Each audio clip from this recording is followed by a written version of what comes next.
noches. En esta nueva etapa que yo creo que ha comenzado, que es una etapa sumamente difícil para transitarla, sobre todo desde el punto de vista de los partidos políticos, porque la gente cree que la política es algo salvaje y algo que proviene de lo selvático, y es justamente lo contrario. La actividad política es algo que se debe deslizar con civilización y con medios civilizados. Entonces hay que tener caminos adecuados para transitar políticamente. La gente tiene que tener tranquilidad ideológica, tranquilidad conceptual para poder pensar, porque en medio de la agitación es bastante difícil pensar. Pero como la Argentina es un país, digamos, increíble en algunas cosas, nosotros debemos repechar esta etapa, debemos recuperar la Constitución, debemos recuperar el respeto por los partidos políticos, luego que han sido vilipendiados e incluso se han tomado actitudes groseras con respecto a los dirigentes políticos. En fin, en medio de todas estas dificultades, debemos recuperar lo que se llama la democracia. Y hablando de democracia, tenemos que empezar por considerar que era el último vestigio democrático que tenía la Argentina antes del episodio que empezó en 1976. Entonces, en ese momento tenemos que acordarnos que existía un gobierno constitucional que para muchos no era idóneo, para otros no era aceptable, y para la mayoría lo había votado, y ese era el gobierno justicialista. En ese gobierno justicialista hubo personas decentes y hubo personas que pensaban bien, y personas que tenían una trayectoria política dentro del justicialismo que por supuesto era valorable. Una de ellas era la del doctor Ángel Federico Robledo, que yo siempre digo que en la interna del justicialismo no sé cuántos votos tendrá, pero que indudablemente es un hombre moderado, que sabe pensar y que es mucho más de lo que aparenta ser desde el punto de vista intelectual. Y el doctor Ángel Federico Robledo hoy es una de las personas que están en la expectativa dentro de ese escenario justicialista. Y como yo creo que el justicialismo era el último vestigio democrático que los argentinos dejamos atrás para ir en busca no sé de qué, tenemos que volver, desandar el camino, volver a la tranquilidad y presentarlo. ¿Cómo le va, doctor Robledo? Muchas gracias, muy amable por su concepto y creo que excesivamente generoso. No, yo creo que no, yo creo que es cierto. Creo que tú eres una persona que siempre ha pensado bien en el país y siempre ha pensado bien su movimiento, porque es una persona que ha tenido autocrítica respecto de su propio movimiento, que creo que es muy importante, ¿no? Bueno, yo creo que indudablemente la democracia tiene, sobre todo la democracia, tiene que fundamentalmente ir reconstruyéndose todos los días sobre la base de la autocrítica. Vale decir, anclarnos en pretendidos aciertos o pretender el monopolio de la verdad siempre es sumamente negativo en cualquier sistema y en cualquier orden de la vida. Y naturalmente, además de negativo, sumamente peligroso en el caso de los partidos políticos que tienen, entre otras, la misión muy difícil de anticipar los acontecimientos y proponer las soluciones posibles para también eventuales cursos de acontecimientos. Indudablemente eso requiere una constante reflexión y un constante autoanálisis de lo realizado. Del autoanálisis a la autocrítica, creo que la distancia es necesariamente recorrible para que ese análisis alcance algún resultado práctico, alguna eficiencia. Y de allí entonces que yo entienda que tenemos que estar repensando y replanteando a diario los problemas. Claro, claro. Yo creo que esa actitud que ha tenido usted, que por otra parte me consta que es así, dentro del Partido Justicialista, yo siempre le digo a la gente, ¿no? Por ejemplo, acá no se trata de que se debe hacer complaciente con el gobierno de turno. Es decir, yo creo que el último gobierno justicialista ofreció una serie de blancos que eran, digamos, atacables por la oposición. Pero yo siempre dije, bueno, muy bien, dejemos que este gobierno termine su mandato y oportunamente, si la mayoría entiende de que este gobierno no ha cumplido con lo prometido o no ha sido aceptable, bueno, que venga el partido de la oposición y que lo renueve. Lo mismo ocurrió en la época de Doctor Ilia. Cuando Doctor Ilia lo atacaban y le decían, no, va a venir el peronismo. No, momentito, que haya elecciones. Y si llegara el peronismo, hay que entregar el poder al peronismo. Por otra parte, Doctor Ilia se había comprometido a eso. Lo que sucede es que nunca nos dejan a los argentinos decidir lo que está bien y lo que está mal. Cuando el gobierno radical tenía que ser sometido a elecciones, impidieron las elecciones del radicalismo. Y cuando debían impedirse cuando debía someterse al pueblo a decidir sobre el gobierno justicialista, impidieron que el pueblo resolviera sobre el gobierno justicialista. A eso me refiero. Claro, indudablemente se ha ido operando una distorsión en la funcionalidad de las Fuerzas Armadas, que crecientemente las lleva a considerarse las últimas intérpretes de la Constitución y naturalmente las depositarias de la verdad y de todas las virtudes políticas. Lo que no ocurre cuando transitan concretamente el camino del ejercicio del poder. Claro. Y entre esas distorsiones, la más grave de todas es la de subestimar el valor de la Constitución y el valor de la democracia. Por mucho que se proclame, lo cierto es que de hecho se la subestima cuando, argumentando que los recursos constitucionales políticos son insuficientes para remover a un gobierno, se corta por el atajo no solo de derrocarlo, sino de extender mucho más allá del mandato de ese gobierno mismo el ejercicio del poder de facto. Porque entiendo que si alguna clase de justificación de hecho puede conectar el derrocamiento de un gobierno, nada justifica que ese facto se extienda mucho más allá del periodo legal del gobierno. Vale decir, este movimiento militar debió haber convocado a elecciones en la misma fecha en que estaba obligado a convocar, de acuerdo a la legislación vigente, el gobierno que había sido depuesto. Entonces, era una manera de impedir la continuidad de un mal gobierno, pero no cegaba de ninguna manera las posibilidades de la opinión pública en el ejercicio de esa soberanía electoral que le acuerda a la democracia y le acuerda a la ley. Claro. De modo que evidentemente hay una distorsión. De reparadores pasaron en todos los casos a redentores y naturalmente con resultados tan magros o tan malos como en este último caso, en que en realidad ha sido mucho peor el remedio que la enfermedad. Claro, claro. En la próxima secuencia vamos a plantear si este tema de los correctivos que se aplican a los gobiernos constitucionales, como bien lo dijo el doctor Robledo en un espíritu de redención, digamos, de algo que se persigue, que se perseguía curar la democracia o perfeccionar la democracia, los resultados que se obtienen a la larga justamente es el deterioro de la democracia, porque en estos momentos estamos repechando una cuesta, por no decir estamos cayendo por el tobogán, porque yo creo que para recuperar la democracia tenemos que repechar la cuesta, que nos impide a nosotros, en una maraña de problemas, repensar bien cuál es el sistema democrático. Entonces, los correctivos, en vez de, digamos, curar la democracia, la dañan más. Enseguida volvemos.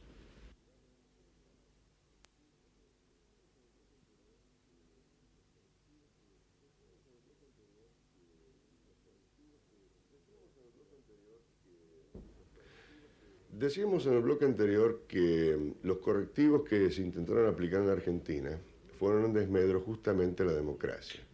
Es decir, en vez de curarla, la han empeorado. Y hoy tenemos gente que está irrazonablemente apurada porque dice que tenemos que volver cuanto antes a la Constitución y a través de la Constitución a la vigencia de los partidos políticos para que los partidos políticos se preparen para una contienda electoral. Y yo creo que con estos apuros de esta gente que plantea irrazonablemente las cosas, que casualmente es la misma que interrumpió el proceso constitucional, o parientes intelectuales de esa gente, lo obligan a los partidos a una maratón, a una carrera pedestre de velocidad, que yo creo que es contraproducente. ¿Por qué? Porque si los partidos políticos van al comicio con las estructuras que tenían antes del año 76, indudablemente ese hecho va a posibilitar que más adelante, una vez hecho el comicio y restablecido el orden constitucional, los mismos autoritarios, la gente que no les gusta los partidos políticos, digan: esta gente llegó al poder por la dedocracia, y son los viejos de siempre, y son siempre los mismos tipos que están usufructuando la dedocracia. ¿Es así, doctor Robledo? Bueno, yo creo, sí, que en definitiva este proceso puede lograr como objetivo importante brindar al país una democracia mejor que aquella que en todo caso interrumpió con su pronunciamiento del 76. Y esto, habida cuenta de la veda y de todas las dificultades que se enfrentó para reorganizar los partidos, es indudable que está exigiendo un lapso mínimo, diría yo, para que esta reorganización se opere con alguna seriedad.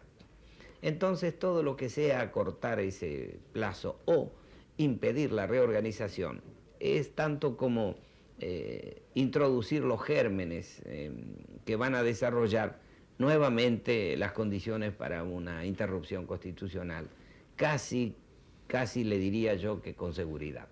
De modo que aquí lo fundamental es que salvemos la democracia, salvando primeramente la reorganización partidaria. Esto no justifica dilaciones extensas, ni sine die, ni nada que se le parezca.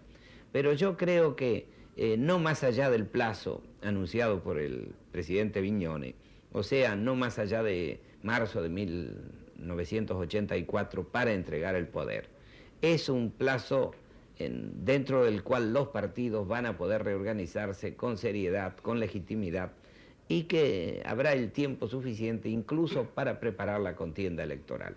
Por supuesto que se puede acortar en 3 meses o un plazo semejante, y tal vez sea preferible en esta muy difícil coyuntura hacerlo cuanto antes dentro de lo razonable. Si por precipitarnos violamos la razonabilidad, creo que comprometemos prácticamente la estabilidad que de alguna manera queremos asegurar y que por otra parte es ya la única esperanza y el único objetivo que queda en pie de todos estos enunciados de la primera hora del proceso. Claro, acá el gobierno está en mora respecto de 2 temas. Uno está anunciado para la primera quincena de agosto, que es el Estatuto de los Partidos Políticos, y la otra es la ley electoral, que también es importante, es un documento legal importante para el futuro accionar de los partidos, ¿no? Pero yo creo que en el interín se deben dar los golpes necesarios de impulso para que los partidos comiencen la reestructuración.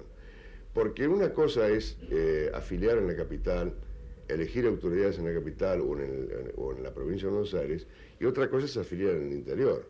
Es decir, usted puede hacer una campaña pública a través de los medios de información para llamar a la gente, pero una cosa es hacerlo acá y otra cosa es hacerlo afuera. ¿No es cierto? Creo que los partidos por lo menos van a necesitar medio año o 6 meses para poder más o menos tener una conformación, ¿no? Mire, yo creo que alrededor de 6 meses y tal vez un poco menos es tiempo suficiente como para hacer desde la afiliación o reafiliación hasta las elecciones internas y con la constitución de todos los órganos de los partidos. Lo que pienso que deben hacer los partidos es proceder a su reorganización ajustándose a las cartas orgánicas vigentes, sin condicionar el inicio de esa tarea a un estatuto de partidos políticos que se viene anunciando y siempre se posterga por una cantidad de factores que no comprendo, pero lo cierto es que se posterga. De modo que yo creo que los partidos tienen que, levantada la veda, proceder a obrar conforme a las atribuciones que la ley le concede, la legislación vigente y las cartas orgánicas. Refiriéndonos al justicialismo, es decir, las autoridades del justicialismo convocan... Yo creo que deben convocar claro. a las tareas de reorganización de inmediato. Cuando aparezca la legislación, que se llamará estatuto, como quiera llamarse, habrá posiblemente que reajustar algunos aspectos y tal vez incluso haya que reajustar la carta orgánica. Pero todo eso va a ser posterior a la primera etapa de la reorganización, que es la de las afiliaciones. Lo más que podrá ocurrir es que esas afiliaciones hechas en una ficha determinada haya que volcarlas en una ficha con otros recaudos que establezca la nueva legislación. Pero se habrá adelantado el trabajo innegablemente. Si no, estamos jugando, no sé, yo le diría a un juego dilatorio que puede terminar de liquidar la poca confianza y credibilidad que todavía tiene la ciudadanía. De modo que aquí estamos precisamente en una gran crisis de confianza. No la agudicemos más con pequeñas maniobras electorales. Claro. El estatuto que aparezca no va a ser perfecto. Yo no he visto perfecto nada en la legislación nunca. Entonces, no nos desesperemos buscando niveles de perfección inalcanzables, demorando lo bueno. Y lo bueno es dictar una legislación honesta que establezca igualdad de trato para todos los partidos, que consagre los derechos del afiliado, que establezca los recursos judiciales necesarios para corregir cualquier abuso o cualquier distorsión que muchas veces en las campañas ocurren, y basta. A partir de allí, lo demás hay que dejarlo librado a la ciudadanía y a la responsabilidad de los mismos partidos. Claro. Hay que asegurar nada más que la legalidad y democracia del comicio interno. Claro, claro. Y eso no requiere grandes elucubraciones jurídicas ni legislativas. Claro. Doctor Robledo, usted sabe que hay gente muy interesada en agrandar problemas dentro, sobre todo, del justicialismo, ¿no es cierto? Porque el Partido Justicialista, como fue un partido de mayorías, siempre mereció la atención de la gente que era de otro nido, ¿no es cierto? Entonces se metían los polluelos en el nido justicialista a ver qué pasaba, y no eran pajaritos de ese nido, ¿no? Y eran pajaritos perturbadores en general. Entonces se han metido con la reorganización del justicialismo. Y uno de los temas básicos que sirven, digamos, para confundir a la gente es la situación de la señora de Perón, es decir, de la expresidenta de la Nación, ¿no es cierto? Para la próxima secuencia, yo le voy a dejar plantear la pregunta. Si la situación no muy normal que en este momento tiene la señora de Perón, y sobre todo usted que es apoderado de ella, puede perturbar en alguna medida la reorganización del partido. Enseguida volvemos.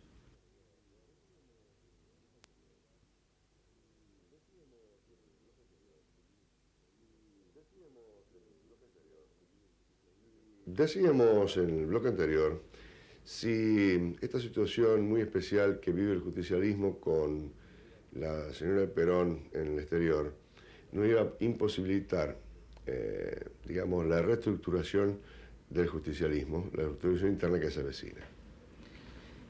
Yo creo que no ha de impedirla, sin dejar de reconocer que la presencia de la señora de Perón en el país sería un factor coadyuvante en la medida que ella realmente se ubique en los problemas trascendentes de esta hora. Los problemas de la coyuntura, bueno, los conocemos todos, pero esta coyuntura indudablemente va a trascender. Yo creo que la presencia de ella sería preferible, pero su ausencia del país no ha de alcanzar a gravitar negativamente en la organización partidaria. Incluso por un deber de lealtad y de consecuencia, no solo para con ella, sino para con toda la historia política argentina, el justicialismo está iniciando ya una campaña para que se deje sin efecto el acta institucional que comprende a ellas y a algunos otros notorios dirigentes del justicialismo, y para que cuanto antes vaya desapareciendo toda la legislación de excepción que no admitimos de ninguna manera. Pero le repito que no creo que la ausencia de la señora,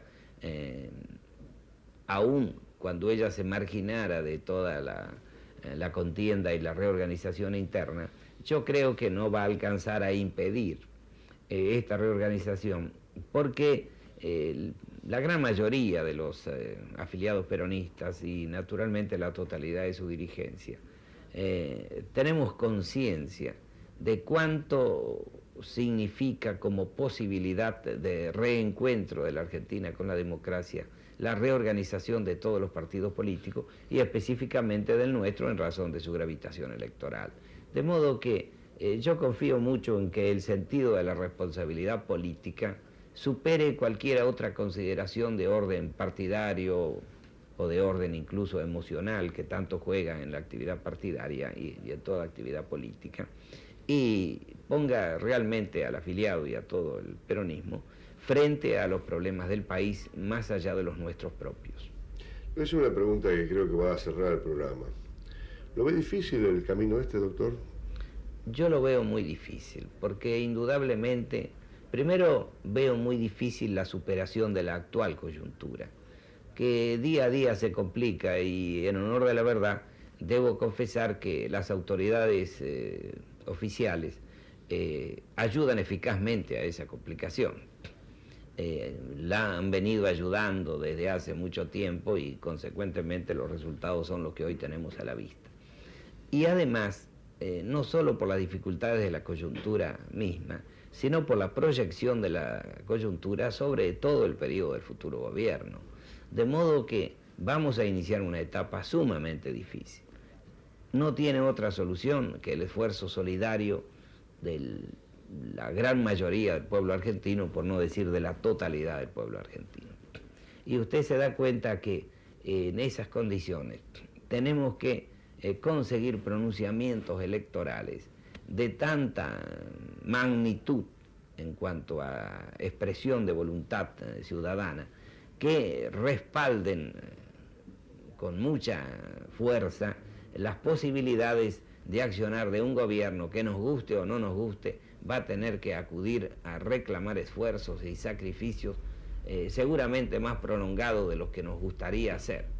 Pero eso solamente puede hacerse en nombre de una gran confianza en las autoridades, en nombre de un gran crédito, y la confianza y el crédito se engendra de dos maneras. Primero, por una trayectoria honrada, segundo, por una propuesta lúcida. Claro. Yo confío en que el peronismo ha de ubicarse en esta tónica frente a la próxima campaña electoral y frente al requerimiento del pronunciamiento popular. Claro. Yo quiero acotar y quiero hacer una figura. Hagamos de cuenta que los partidos políticos son camiones que reciben una capacidad determinada y una carga determinada. Ahora, los camiones no son camiones sin fondo, y los camiones aguantan a este determinado tipo de cargas. Y la transferencia de cargas o la herencia que van a recibir los partidos políticos de las cargas de este largo proceso que vive la Argentina son realmente tremendas. Y una de ellas es la llamada deuda externa. Yo siempre digo que acá ha habido gastos militares en Argentina y había un presupuesto militar para reequipamiento de las Fuerzas Armadas. El Ejército compró, la Armada compró, la Fuerza Aérea compró. Y yo creo que a partir de ahí se debía establecer una línea, porque si la deuda externa argentina es de 40.000 millones de dólares y se va a incrementar en la medida en que el país no tiene suficiente fuerza para exportar y achicar los créditos de los intereses, yo creo que va a haber que establecer una línea, es decir, bueno, las Fuerzas Armadas gastaron tanto, pueden ser 12.000, 10.000, no sé, 15.000, hay que establecer esa suma. Y a partir de ahí empezar a decir en qué consiste la otra deuda, porque aquí hubo mucha gente que infló la deuda y ahora va a haber que pagarla, entonces vamos a tener que pagar dos veces la plata que se llevaron. Yo creo que puede haber entre 10.000 y 15.000 millones de dólares que se fueron del país y nadie sabe cómo.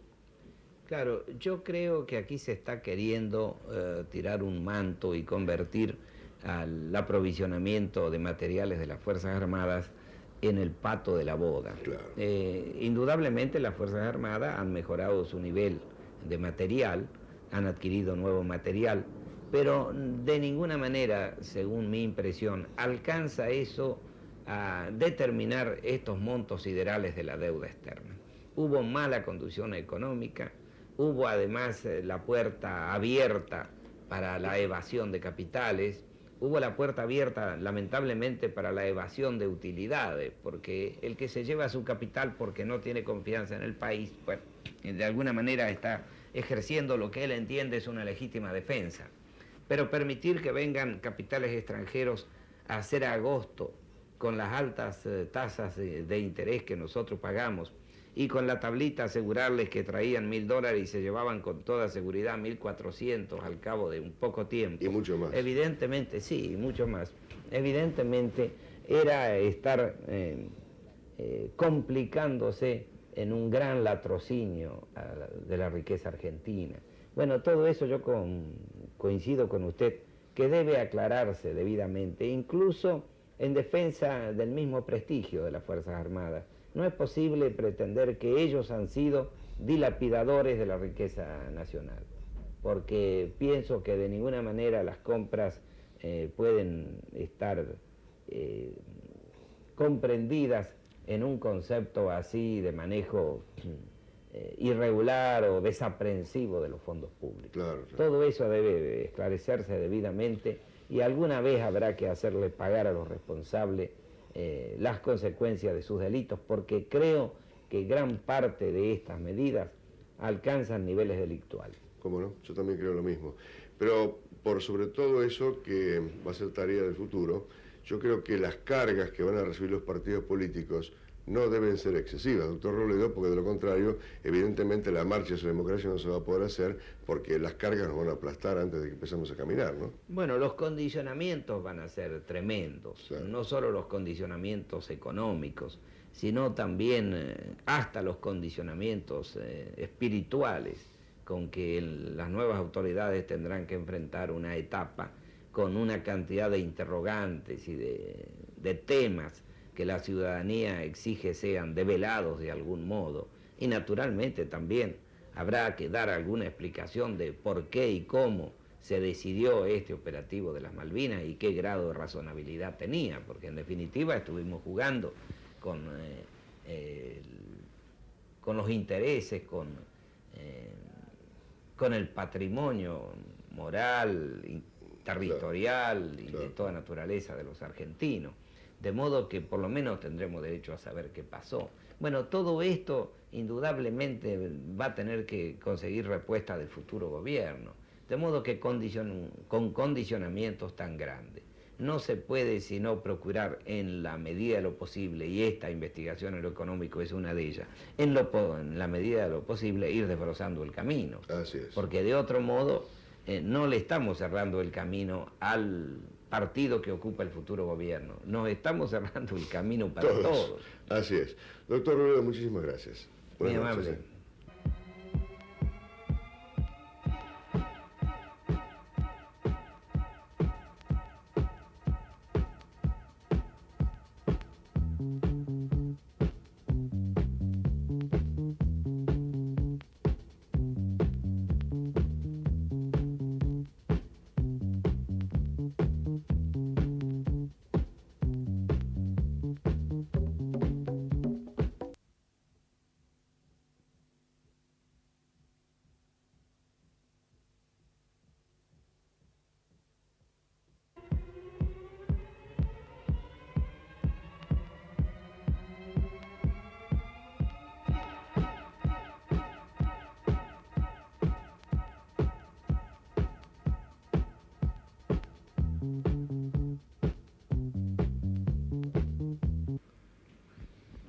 Buenas noches. Ustedes habrán advertido que en estos últimos días o semanas hay yo le llamaría una ofensiva para rescatar la Constitución Nacional. Y yo creo que es necesario hacer algunas reflexiones previas a todo esto, que en principio me parece muy saludable, porque, como muchos autoritarios lo dicen, nunca debemos habernos apartado de la Constitución. Claro, bueno, ahora se acuerdan, ¿no? Yo quiero decir lo siguiente, que es una reflexión muy simple, que parte del sentido común. Yo cuando era niño, en los colegios laicos del Estado, los maestros, que por regla general eran gente que cumplía con su misión docente a la perfección, nos educaron a nosotros en ese método que principiaba enseñándole a las criaturas en qué país vivían y cómo se debía vivir en un país en el culto de los próceres y de los hombres que dieron el camino, la orientación a la Argentina, y encima de eso construyeron el esqueleto de la nación. Entonces, en una sociedad civil, el esqueleto era el ordenamiento jurídico, y el ordenamiento jurídico partía de la Constitución. De modo que todos nosotros, cuando salimos de sexto grado y entramos al colegio secundario, sabíamos quiénes habían sido los hombres que habían hecho ese esqueleto y de qué consistía ese esqueleto. Es decir, sabíamos la Constitución. E incluso más, yo recuerdo que nos hacían aprender de memoria la Constitución, cosa que es muy bueno cuando uno es niño, porque después se la acuerda para toda la vida. Todas las cosas que uno aprende de memoria en la edad infantil, igual que el catecismo, se conservan para el resto de la vida. La vida, sin embargo, nos enseñó de que la Constitución, que todos nosotros que habíamos aprendido la Constitución y las normas del derecho, no yo, pero mucha gente que también había aprendido, se encargó de destruir todo eso. Entonces aparecieron las ideologías, aparecieron los regímenes de facto, sobre todo las ideologías que eran contrarias a lo liberal. E incluso muchos liberales se encargaron de hacer una ramazón jurídica para negar justamente los derechos liberales o las libertades concretas que amparaba esa Constitución. Después de un largo rodeo, que casi duró medio siglo, o algo menos de medio siglo, los argentinos vamos a recuperar la Constitución. Esta noche vamos a conversar con el doctor Héctor Orlandi, que es profesor de Derecho Político de la Facultad de Buenos Aires y de El Salvador. Es una persona que tiene militancia política, milita en el radicalismo, pero aparte de eso, es un hombre que ha entrado en todo el ordenamiento jurídico de los partidos políticos, tiene una larga experiencia sobre el caso. ¿Cómo le va, doctor Orlandi? ¿Cómo está usted? Yo hice esta introducción para situar a la gente en esta contradicción que vivimos argentinos, porque en el año 53, cuando se hizo la Constitución, este país era un poco algo desamparado, la gente no tenía la menor idea de lo que era un ordenamiento jurídico. Y esa clase de dirigente, entre las cuales estaba Alberdi, se puso por encima del país y se situó más o menos en lo que llamaba los niveles de los tiempos, y le dio a la Argentina el ordenamiento jurídico que después los ilustrados hemos destruido y ahora evidentemente tenemos que volver a la fuente para recuperarlo. Por eso le quiero preguntar si usted ve bien la vuelta a la Constitución y de qué manera se puede volver bien a la Constitución.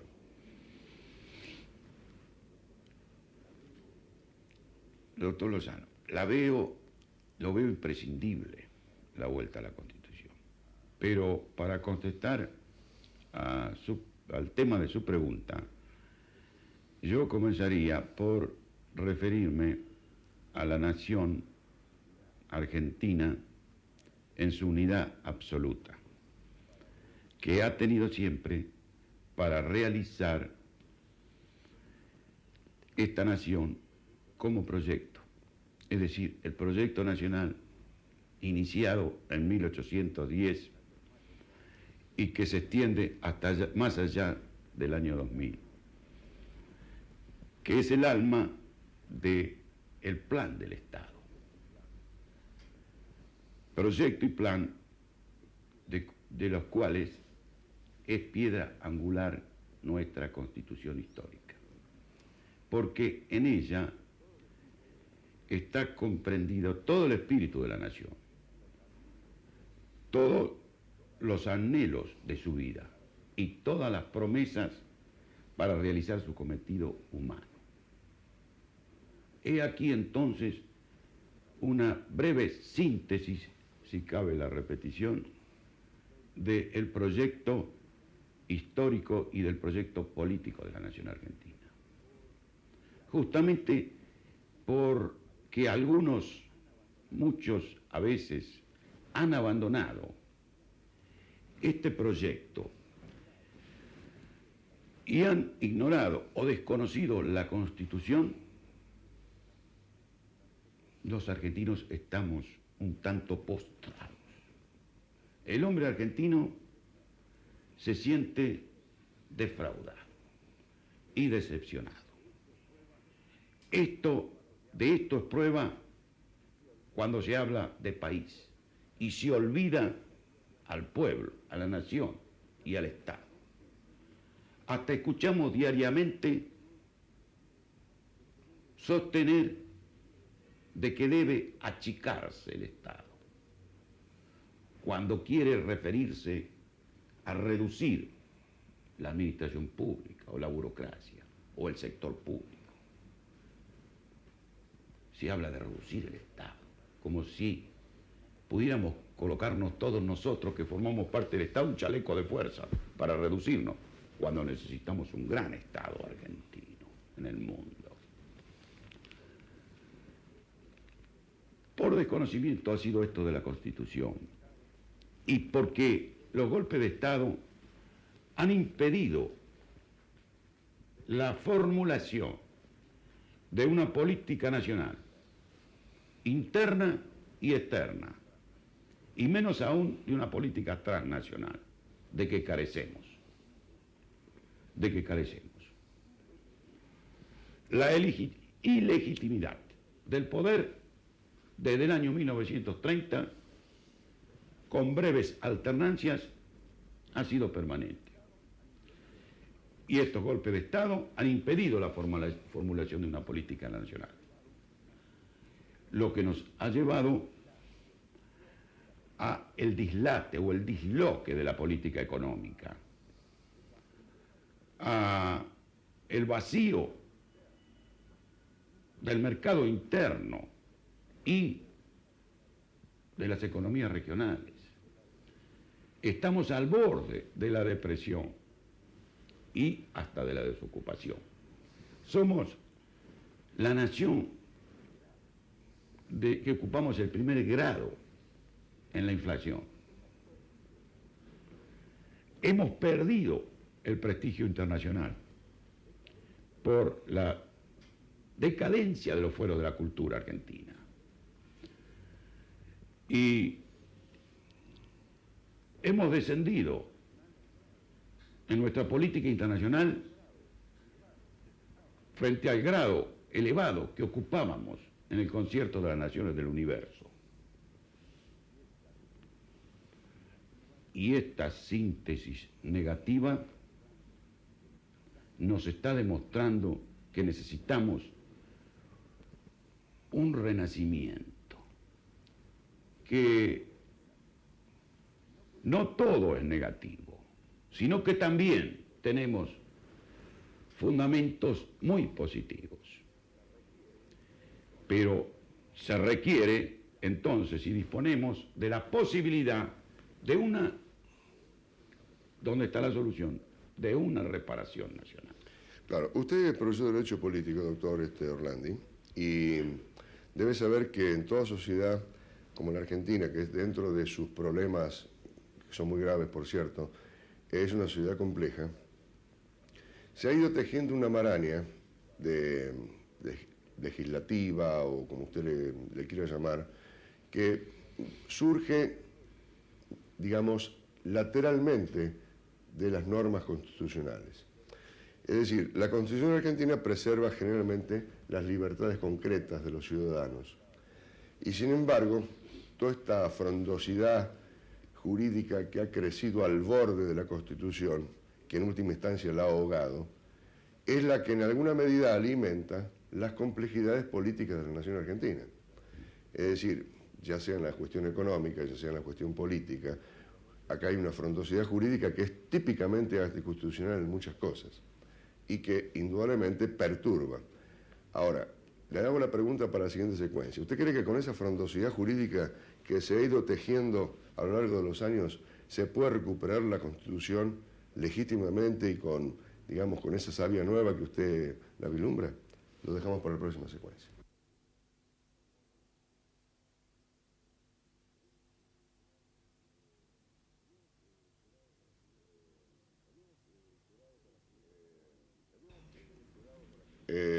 Habíamos quedado con la pregunta del doctor Orlandi respecto de si esta maraña de, digamos, jurídica que creció al margen de la Constitución durante los últimos años, no entorpecía en alguna manera la propia vigencia, la propia vida de la Constitución. Y si esta Constitución que se mantuvo en el museo tantos años, o archivada durante tanto tiempo, va a poder recuperar por el solo, digamos, por el solo, no digo capricho, pero por el solo hecho de que la reimplantemos, va a tener una vigencia saludable. Efectivamente, la dificultad que usted dice existe. Por eso hemos estado sosteniendo que hace falta una reparación nacional que por una parte importa un restablecimiento, una restauración de la vida moral y política, y por otra parte una reconstrucción y una reconciliación entre los argentinos para poder llegar a una paz con justicia y en libertad, de donde estos conceptos de restauración, de restablecimiento, de reconstrucción, importan adecuar y ajustar ese fárrago de legislación y de decretos leyes, mal llamados leyes, ¿no?, porque no se ajustan a la Constitución. Habrá que paulatinamente restituir, por medio de un Congreso legítimo, la vigencia plena de la Constitución. Usted se olvidó de algo muy importante, que son las ordenanzas del Banco Central. Y también, y las resoluciones del Banco Central, efectivamente. Esto va a ser trabajoso y complejo, usted lo ha advertido muy bien, pero no imposible, puesto que el Congreso debe restituir la vigencia plena de la Constitución, las leyes y tratados, decretos y resoluciones que se ajusten a la Constitución Nacional. Esta reparación requiere una buena política. Requiere una política nacional interna y externa, o sea, la llamada política internacional, que se ajuste a la Constitución.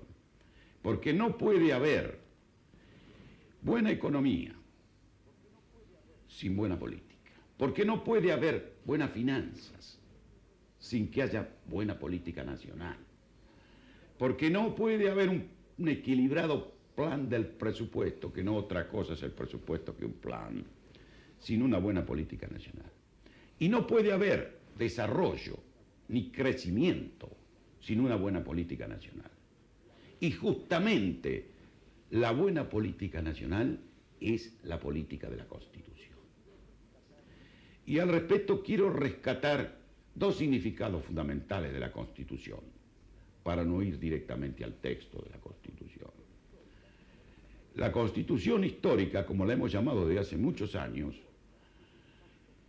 importa el pacto fundamental de la sociedad argentina y de su Estado. Vivir dentro de la ley. Sí, pero además vivir en unión y libertad.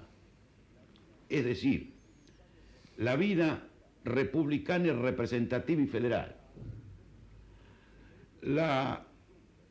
el derecho natural y la vigencia del sistema de derechos que establece la Constitución y que usted también ha mencionado, los derechos civiles, los derechos políticos y los nuevos derechos sociales.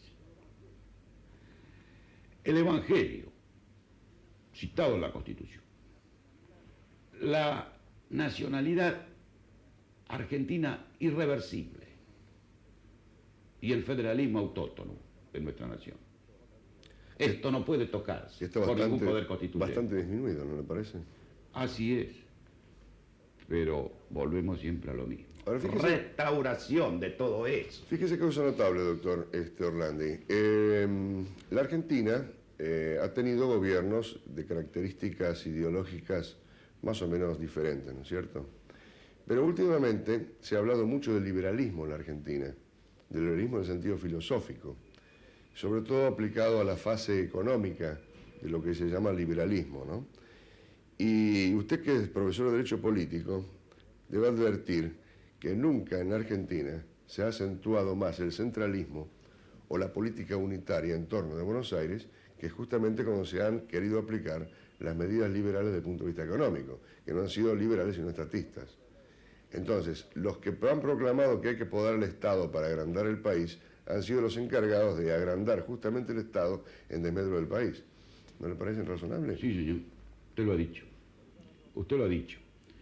Por esa razón es que veníamos sosteniendo lo de la restauración en su verdadero sentido de la Constitución. La reparación y la reconstrucción en aquello que importe un avance no permitido por la Constitución del poder central sobre los poderes locales de las provincias. Hay que reconstruir ese federalismo, y también esto da como consecuencia el carácter que la Constitución tiene de programa reparador, del proyecto de una buena política. Es un verdadero proyecto de una buena política y que permite que se pueda llegar a una única política nacional, dentro del pluralismo político, pero a una política nacional. Claro. Esta va a permitir dirigir la política internacional y la política económica y la financiera y la educativa y la sanitaria y la legislativa, que usted hacía hoy referencia de la multiplicidad de normas legislantes que no se ajustan a la Constitución. Claro. Lo que hace falta aquí, fundamentalmente, la solución y el problema argentino consiste, en primer lugar, para llegar a lo que usted quiere y le preocupa, que es muy humano y argentino, es conseguir y lograr la legitimidad del poder público y de la representación. Le dejo para la próxima secuencia, le dejo una pregunta planteada. Usted, como profesor de Derecho Político, ¿qué le dice a sus alumnos? ¿Que el derecho argentino, tal como está estructurado, sirve? Y si sirve hay que prolongarlo, o que la gente no respeta el derecho y por lo tanto está cuestionando ese propio derecho como que no sirve. Sí, volvemos.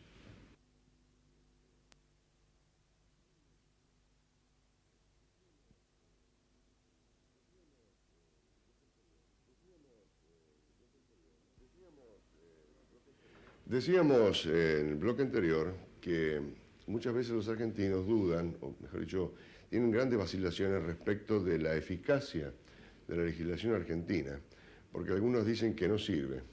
Y yo más bien creo que lo que no es que no sirva, creo que no se aplica, ¿no es cierto?, en todos los órdenes, partiendo de la Constitución y terminando por los códigos y siguiendo por las ordenanzas municipales. ¿Es así, doctor? Sí, el derecho siempre es útil y sirve a la justicia, porque el derecho es universal. Lo que ocurre es que en nuestra nación las normas jurídicas que se han dictado no gozan de una legalidad constitucional por su origen y por la forma en que se ha venido trabajando el proceso legislativo. Usted dice un origen vicioso. Así es, señor. Un origen que no responde a la Constitución. Se legisla con independencia de la Constitución y por lo tanto las leyes, los códigos, etcétera, son motivo de estudio de una comisión designada por autoridades que no son autoridades constitucionales y en consecuencia forzosamente van a tener, si no vicios técnicos o científicos, vicios de legitimidad y de legalidad constitucional. Y es por eso que hay que restablecer el orden de la Constitución para restablecer un ordenamiento jurídico armónico y acorde que pueden ser debatidas estas normas en un Congreso con asistencia de todos los representantes del pueblo y de las provincias de la nación argentina. Pero también es evidente que desde 1966, desde el golpe de Estado monárquico de 1966, la justicia ha tenido una declinación, que nosotros habíamos advertido y por eso renunciamos a nuestra magistratura de jueces de Cámara en 1967. Y por lo tanto, los jueces tienen que jurar y ahí comienza el origen de la declinación del Poder Judicial en una simple administración de justicia, que no puede plantarse como poder frente al Poder Legislativo y frente al Poder Ejecutivo. No tiene la autoridad constitucional suficiente y en consecuencia vale solamente y queda exclusivamente en el valor, audacia y capacidad personal de cada juez, que los hay buenos aún hoy, pero que son una minoría, porque el Poder Judicial se está tomando desgraciadamente como un medio de vida, como el acceso a una fuente de trabajo, y no es eso, sino una misión, una función constitucional que deben cumplir los jueces. Y para eso no interesan los escalafones, no interesan los aumentos de sueldos. Interesa que el Poder Judicial se plante como poder frente a toda arbitrariedad, de cualquier otro tipo de poder que sea. Eso no lo logra porque parte de un juramento, en primer lugar, y otras cosas, pero en primer lugar, de un juramento a normas pre-constitucionales, institucionales, ¿no?, que les suelen llamar objetivos, propósitos o estatutos, ¿no?, subordinando la Constitución al segundo orden. Y el juramento constitucional tiene un gran valor, porque compromete a los jueces y a todo magistrado de cualquiera que sea de los tres poderes de gobierno al cumplimiento de la Constitución. Y si no está obligado entonces al cumplimiento de la Constitución, sino a un estatuto por ahí, desconocido, generalizado e improvisado en una noche entre un gobierno constitucional y un golpe de Estado, es evidente que esto comienza ya por resentir el principio de funcionamiento de aplicación de los códigos y de las leyes por nuestros jueces. Usted, doctor, desde el punto de vista del derecho comparado, ¿no es cierto? Usted seguramente debe haber estudiado profundamente el derecho anglosajón, ¿no? ¿A usted no le parece que todo deriva de una cuestión de principios? Porque usted a la gente no le puede, decir, la gente tiene una obligación de conocer la ley, ¿no es cierto?, para evitar cometer delitos. Pero ¿a usted no le parece que en la Argentina hay una frondosidad de legislación que es totalmente inadecuada y aparte anticonstitucional alguna de ellas, que la hace, no solamente a la gente la perturba, porque le hace perder la confianza en la ley y en la administración de la justicia, como usted ha señalado, sino que además le hace perder el objetivo de los principios? Por ejemplo, eso que usted ha dicho, que debe haber un criterio independiente de la justicia respecto a los demás poderes, el legislativo y el ejecutivo, que es algo que está ya muy lejano en la Argentina, porque ya nadie se acuerda más de la independencia de los poderes en la Argentina. Pero no importa. Pero ¿no cree que es una cuestión de principios más que una cuestión de organización legal? ¿No cree que, por ejemplo, los anglosajones tienen una idea mucho más acabada de lo que deben hacer y lo que no deben hacer respecto de nosotros, por ejemplo? Sí, usted en cierta forma tiene razón, porque el anglosajón obedece a un pragmatismo mayor que se llama el realismo jurídico, ¿no? Y que no tiene sus raíces en el derecho romano. En cambio, en los países latinos, ¿no?, se ha seguido la corriente romanista y por lo tanto tiene mayor importancia la ley que el precedente, como la tiene en el common law inglés. Es la costumbre. Y la costumbre. Es uno aparentemente más dinámico, el derecho romano más dinámico, sí, y el derecho anglosajón más estático, ¿no es cierto? Pero los principios... Pero el fárrago de la legislación que usted dice inoperante, conflictuante e inconstitucional, es el que justamente tenemos contemplado en el proyecto de nación que debe ajustarse a la Constitución. Y volvemos siempre a la insistencia de que, si bien usted tiene razón, y para eso es que proponemos la solución constitucional, para readecuar todo ese fárrago de legislación que no permite el desenvolvimiento de la vida nacional, adecuarlo a la Constitución mediante las leyes que dicta el Congreso, como establece la Constitución, en cuyo Congreso Constitucional se van a debatir despaciosamente, porque acá también ha existido siempre el apuro de la legislación, y todo el mundo quiere apurar las medidas de gobierno y apurar la legislación, cuando el proceso de la legislación debe ser decantado, detenido en un Congreso por un tiempo, debatido con suficiente tiempo como para que las leyes salgan con el consenso general y los empresarios puedan, y todo argentino, pueda prever cómo va a afrontar su negocio, cómo va a determinar su vida y su política futura en base a una legislación que se va a reformar o cambiar no menos en el término de un año cada ley, para que, previendo la población y el pueblo en qué va a consistir el cambio futuro, pueda adecuar sus negocios, su empresa, su vida a esa legislación. Pero en cambio, si esa legislación, llamada legislación,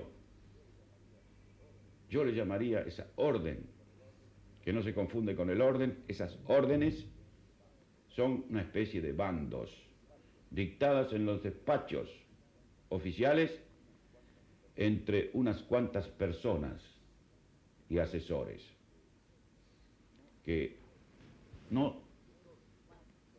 son más los asesores que los propios más importantes y que saben más que los propios que firman las medidas. Por lo tanto, tienen un origen anónimo, totalmente en última instancia, y en consecuencia traen la inestabilidad jurídico y el descrédito, como muy bien se ha dicho acá, jurídico y no solamente jurídico, sino sociológico y político y moral incluso, claro, ¿no? Porque no se sabe la procedencia de cuál fue el origen de esas normas. Claro. No hay un debate público como el que se puede efectuar en los comités o en las asociaciones o en las federaciones o en el mismo Congreso. De tal manera que es por eso que nos inunda esa legislación que tanto le preocupa a usted, inconstitucional. Más bien le preocupa a la Argentina en general. Y bueno, usted interpretando a la Argentina, sí, porque eso es lo que estamos haciendo ambos, tratando de interpretar a la Argentina, evidentemente. Claro. Cuando hablamos en sentido genérico, no personal, en sentido representativo de algo. Usted claro. representa algo. Pero fíjese, un valioso doctor, programa. Doctor Orlando. Nosotros representamos algo, una corriente nacional, porque pertenecemos a la Unión Cívica Radical, el primer partido de principios organizado desde 1892, y que justamente ahora se va a ver abocado a elecciones internas para elegir autoridades y candidatos, porque toda legitimidad del comicio, hablábamos de la legitimidad del poder, comienza la legitimidad del comicio por la legitimidad en la democracia interna partidaria. Claro, claro. Por eso que quiero hacer un llamado y convocatoria a todos los argentinos para que con la Constitución en la mano se inscriban en el partido político de su vocación, selección, elección y preferencia, que todo argentino prefiera, para desde allí luchar por una democracia y por la libertad, porque la libertad no es un hecho ni una ley, sino es una conquista diaria y cotidiana de toda la vida y de todos los días. Y debe conseguirse a través de la participación en los partidos políticos. La participación es uno de los fundamentos de la democracia pluralista y por lo tanto todo ciudadano argentino debe participar en la vida democrática. Y como la única forma de articular el pueblo de la nación prevista por la Constitución es a través de los partidos políticos, que son los que realizan la unión, facilitan la participación y permiten la integración de los distintos grupos sociales de una nación, ¿no? Es que hay que estar en los partidos políticos, no tenerle temor al partido político, ni al comité, ni al comicio, porque el comité y el comicio son las escuelas primarias de la democracia. Claro, doctor, lamentablemente se nos ha acabado el tiempo, pero yo le quiero decir que la gente no es que le tenga miedo a los partidos políticos. Los que le han tenido miedo a los partidos políticos han sido justamente los que lo han puesto en la veda y los han suprimido. Muchas gracias.